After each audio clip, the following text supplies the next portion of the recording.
Luis, ¿sabías que esta película es una adaptación del libro Memorias del subdesarrollo de El mundo de Snow? Pero entonces, ¿quién es el dueño de la obra? ¿La autoría del relato puede ser compartida? Bueno, soy yo, el narrador de esta historia, y les ayudaré para comprender un poco más la autoría en el transcurso de la obra literaria a la cinematográfica. Es importante entender que esta se basa netamente en la lectura, interpretación y reescritura que está en manos del guionista. Primero que todo, debemos de tener en cuenta que la idea del autor la desarrollamos como un ser individual y que posteriormente acata un trabajo colectivo para poder llevar a cabo el film. Exacto. Aunque una vez leí que Barthes, en su ensayo La muerte del autor, destaca que el autor no es más que el que escribe. No es una persona, tampoco tiene historia, ya que para él solo existe el momento de la enunciación. Ah, claro, como por ejemplo el caso del Cantar de los Cantares, el Cid y las Mil y Unas Noches, que provienen de autores anónimos. Entonces, ¿cómo observa Parques la figura del autor moderno? Como un prestigio, en el que se menciona que hasta podría llegar a ser una estrategia de marketing, que la sociedad se ha encargado de elevar el nombre del autor hasta tal punto que la obra sea vista como una alegoría ficcional. Cuando te refieres a alegoría ficcional, ¿quieres decir que la obra se vea desde el punto de vista de quien la ha producido? Efectivamente, esto se puede notar más que todo en los testimonios y autobiografías, ya que son contadas en su mayoría desde el universo del autor. Por otro lado, Barthes pone de ejemplo autores que han buscado su propia muerte, como Stéphane Mallarmé, que le quiso devolver el libro al lector, otorgándole un enfoque notativo al suprimir al autor de su escritura. En el caso de Paul Valéry le otorgó una función enunciativa. Y por último está Marcel Proust, que destruyó el emisor emborronando la relación del escritor y los personajes. Así que cuando se separa la persona que escribe con la escritura en sí, se le llama emborronar, como en la película que acabamos de ver. Sí, en las memorias del subdesarrollo se identifica como el narrador, como su alter ego en relación a los personajes de la novela. En resumidas cuentas, el texto que leíste de Borges deja como la muerte del autor se paga con el nacimiento del autor. Foucault aporta a Borges mencionando que el sujeto que escribe no deja de desaparecer. Su ausencia es su marca, analizando su nombre y su valor funcional. También menciona que el nombre del autor usado como nombre propio expresa una gran paradoja al encontrarse al límite de su texto y es funcional en el momento que se caracteriza en el discurso. Como en la novela Memorias del subdesarrollo, en el que Desnoes está situado en la ficción de manera intencional y además en la ruptura del texto narrativo en el que su razón pasa a ser funcional. Pero bueno, si en la escritura se pierde una identidad propia, en la escritura de guión se perdería casi que por completo la del autor del texto que se ha tomado como adaptación. Aquí es donde entra el guionista a resurgir, es que no solo debe reescribir, sino también interpretar y separarse netamente de la escritura del lector. Claro, el guionista debe darle forma y exprimir las situaciones, suprimir descripciones y darle nuevas tonalidades a los personajes para así poder lograr un impacto en los distintos tipos de públicos. Entonces el guionista es el inicio para entender el proceso de la adaptación. Así que respondiendo a tu pregunta inicial, el guionista actúa como lector y traductor de la obra fuente y en la medida que ésta se traduce crea una nueva obra. En Memorias del Subdesarrollo, Edmundo Desnoes, quien es el autor de la novela, y Tomás Gutiérrez Alea, quien es el director del film, el material que para Desnoes tenía un significado se transforma al haberse leído y es diferente al que Alea le otorgó en su lectura. Aunque bueno, Eco una vez dijo que el lector no está obligado a buscar las reacciones inconscientes e intencionales que deja el autor. En definitiva, el autor puede interpretar la lectura con su propia perspectiva del mundo. Cabe aclarar que no todo lo que diga el autor es verídico y que debemos de separar la intención del autor y la intención del texto. Pero mi pregunta es, ¿a quién le pertenece la historia? ¿Quién la relata? ¿Quién dirige el orden de la historia? Pues mira, con respecto a la imagen, la focalización es parte fundamental de esto, ya que por este medio se especifica el quién ve, pero bueno, quién ve es diferente a quien cuenta la historia. Así que aquí entra a jugar la voz narrativa que está relacionada con la posición del narrador frente al relato y su punto de vista. Por otro lado, el montaje nos ayuda a definir el orden y el ritmo de la trama. Esa es considerada una instancia narrativa primordial del lenguaje cinematográfico y también juega un papel importante en la estética. Ah, como en las memorias del subdesarrollo, en el que hay... Sí, amigos, aquí entro a jugar yo. Como en la película que nuestros personajes acaban de ver, hay un narrador explícito que va comentando su percepción de los acontecimientos y que recae en un narcisismo enunciativo, en el que el narrador o el personaje es mirado mediante la fórmula focalizadora que realiza la cámara.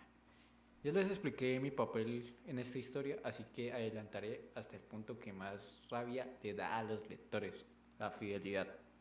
Hablando de todo este tema de la adaptación, ¿sabes qué me dio rabia? Cuando no pusieron un momento icónico bajo la misma estrella, en donde hacen alusión a los columpios de Hassel. Bueno, sí, pero debemos de tener en cuenta que el cine es un medio distinto a la literatura. La lectura que obtuvo el director de la película es el resultado de su propia experiencia, y no por ello debemos de tacharlos de infieles o algo así. Definitivamente algunas personas como críticos, espectadores, fanáticos y demás solo tienden a ejercer un racismo cultural, desprestigiando todo el proceso de la adaptación de una obra literaria, ya que todos no tenemos la misma interpretación lectora de ambos medios. La crítica tiende a centrar su lectura del filme implícitamente en la novela y debemos de entender que el cine existe entre las artes, interponiendo siempre un objetivo y metodología. Tienes razón, debemos de dejar por fuera esos criterios de fidelidad, traición y demás, ya que como espectadores debemos investigar más acerca de las adaptaciones, ya que para que esta no sea satisfactoria se deriva de la falta de entendimiento de ambas partes. También debemos de tomar en cuenta que unas escenas son más difíciles de adaptar que otras, y todas deben de pasar por el delicado proceso de adaptación. Sí, seguramente eso lo hará más entretenido a la hora de juzgar a la novela y el film, y quitarnos de la cabeza la idea de que la obra siempre será mejor que el film. Pero bueno, al estudiar todo este proceso de adaptación es necesario investigar lo narrativo y la enunciación. Por lo que tengo entendido, McFarlane define las funciones narrativas con base en partes, por lo que ambos llegan a la conclusión de que todo lo que hay en el texto tiene funciones, solo que algunas obtienen un diferente grado de significado que otras. Ahí están las distribucionales e integracionales.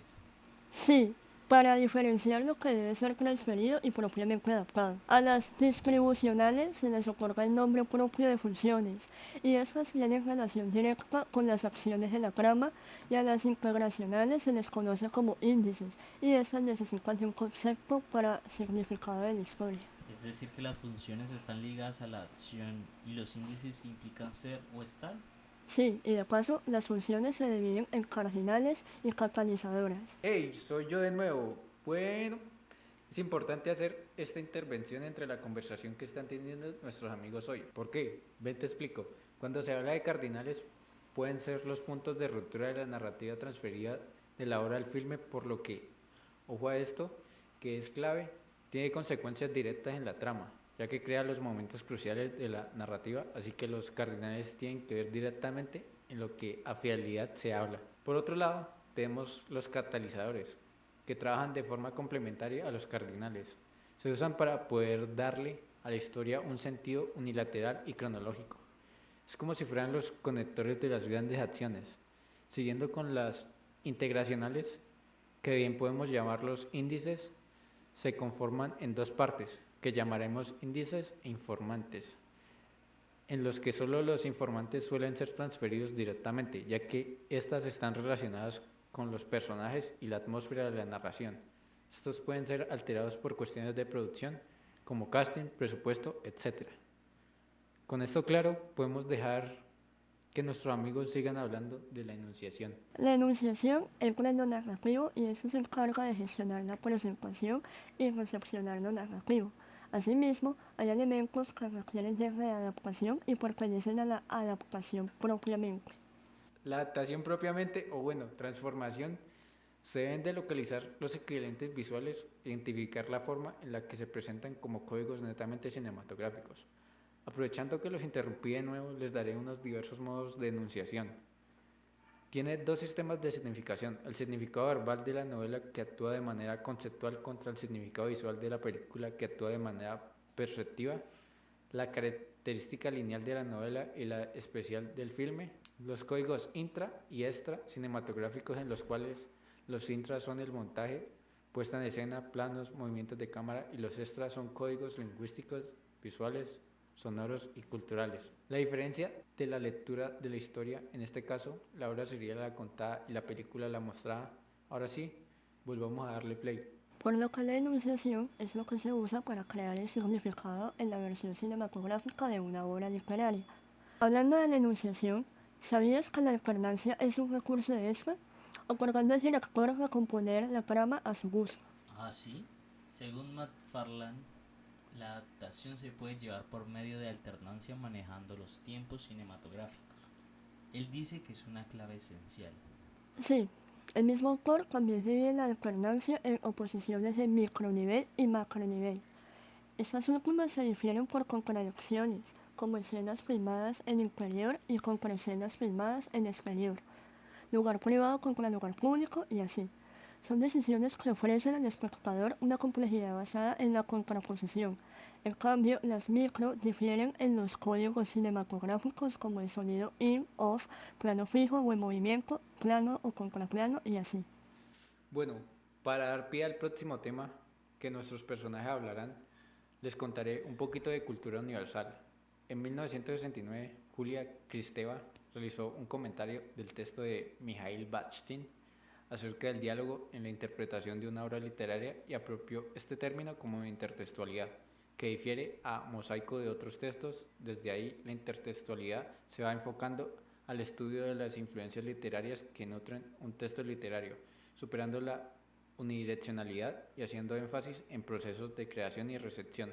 Barthes dice que el genotexto es lo que representa algo general y múltiple. ¿Has oído de Gerard Genet? Por supuesto. Bueno, él tiene una teoría acerca de la intertextualidad en la que los clasifica de la siguiente manera. La transtextualidad viene siendo un conjunto de categorías generales o trascendentes que realiza la literatura y tiene 5 tipos de relaciones. La primera, la intertextualidad, que surge con la coexistencia de dos textos por la presencia efectiva en el otro. La segunda es la paratextualidad, donde entran los títulos, subtítulos, ilustraciones, entre otros. El tercero es la metatextualidad, que nos regala la inclusión de unos comentarios en un texto u otro sin necesariamente citar. Le sigue la architextualidad, un poco más implícita y ambigua, una clase de metatextual, y por último la hipertextual, que nos da como resultado la transformación directa o indirecta del primer texto. Es decir, que por medio de la intertextualidad se puede traspasar el límite que tiene un texto con la intención del autor. Aunque la transtextualidad puede ser aplicada al cine, y así lo hacen los autores, ya que ponen como ejemplo la cita, que puede adoptar la forma de un clip clásico en películas que citan secuencias fílmicas preexistentes. Ah, como la película Memorias del Subcesar Rojo, en el que se citan los noticieros de la época para hacer referencia a la revolución. Efectivamente. También en el análisis cinematográfico se puede encontrar la paratextualidad, como paratextos constituidos por todos los mensajes, claro está. Y bueno, solo para aclarar, cuando se habla de metatextualidad, pueden surgir como respuestas al código cinematográfico, ¿no? Como por ejemplo los flashbacks y la arquitectualidad. Podrían ser los títulos que pueden señalar una secuela de filmes anteriores. Sí, claro. Un ejemplo de esto de último podría ser El beso de la mujer araña, que implícitamente alude a títulos como Kiss of the Death, The Kiss of the Vampire e incluso Kiss of the Tarantula. Y bueno, por último y para culminar la teoría de la adaptación, podemos decir que la hipertextualidad que permite transformar, modificar, elaborar o ampliar. Así que para poder comprender el complicado mundo de la adaptación, lo podemos hacer gracias a esa modalidad y poder apreciarlo y disfrutarlo. Sí, Aleja. Y que no se te olvide, la intertextualidad nos ofrece, según McFarlane, la posibilidad de no limitarse al vago discurso de la fidelidad, y que éste decide dividirlo en 3 categorías. Transposición, en el que la novela se traslada con un mínimo de interferencia a la pantalla. Comentario, en la que el original es alterado con intención por el director. Y por último, analogía, que representa la búsqueda de sentido en la película vista como otras manifestaciones artísticas. Bueno, ahora que ya conocemos las bases previas de la teoría de la adaptación, ¿qué te parece si nos arriesgamos a adaptar una obra? Pues va, de una.